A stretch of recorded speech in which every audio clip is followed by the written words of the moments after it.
கர்த்தருடைய பரிசுத்த நாமம் மகிமைப்படுவதாக. இந்த ஆக்டிவா ஹோண்டா பைக்கில் வர்றது யாருன்னு உங்களுக்கு நன்றாக தெரிந்திருக்கும். தேவனுடைய சமூகத்தில் முழங்கால இருக்கிற தேவனுடைய ஊழியக்காரனாகிய பாஸ்டர் துரைசிங் அவர்கள் தான் பேசுகிறார்கள். இந்த உலகத்தில் எத்தனையோ பேர் ரோட்டில் பிரயாணம் பண்ணுறாங்க.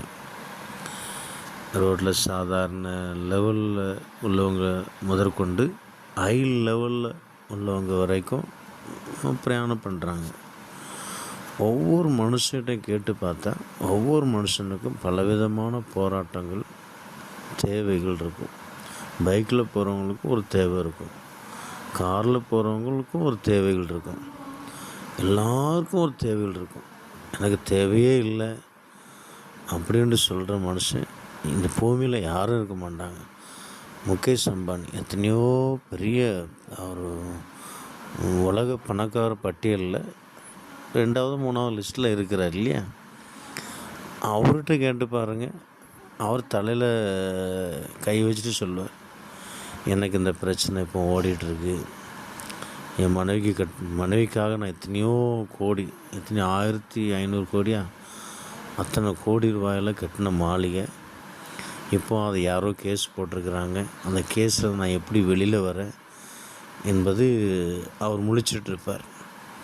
அதே போல் எல்லா மனுஷனுக்கும் ஒரு பெரிய ஒரு சோதனை இருக்கும். இந்த வாழ்க்கையில், இந்த பூமியில் இருக்கிற எல்லா மனுஷனுக்கும் ஒரு சோதனை இருக்கும்.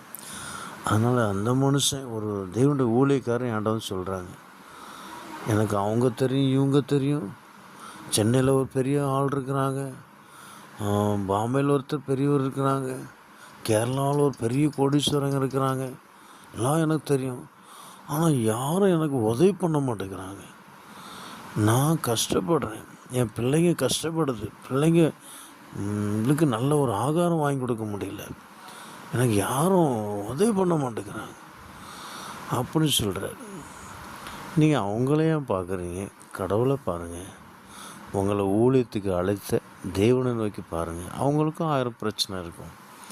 தேவனிடத்துல சொல்லுங்கள் உங்கள் பிரச்சனையை. ஒருவேளை நீங்கள் சபை நடத்துகிறீங்களோ சபை மக்கள்கிட்ட சொல்லுங்கள், நம்ம தேவைகள் இருக்குது, ஜெபிப்போம் அப்படின்னு சொல்லுங்கள். ஜெபம் பண்ணுங்கள். எல்லோரும் சேர்ந்து கூடி ஜெபிக்கும்போது அவங்களுக்குள்ளே அவங்களுக்குள்ளே அவங்க மத்தியில் இருக்கிற யார்கிட்டையாவது தேவன் யாவலாம், உங்களோட தேவைகள் சந்திக்கப்படலாம். சரியா? அதனால் அவங்க தரல இவங்க தரலன்னு நம்ம என்ன செய்யக்கூடாது, குறை சொல்லக்கூடாது.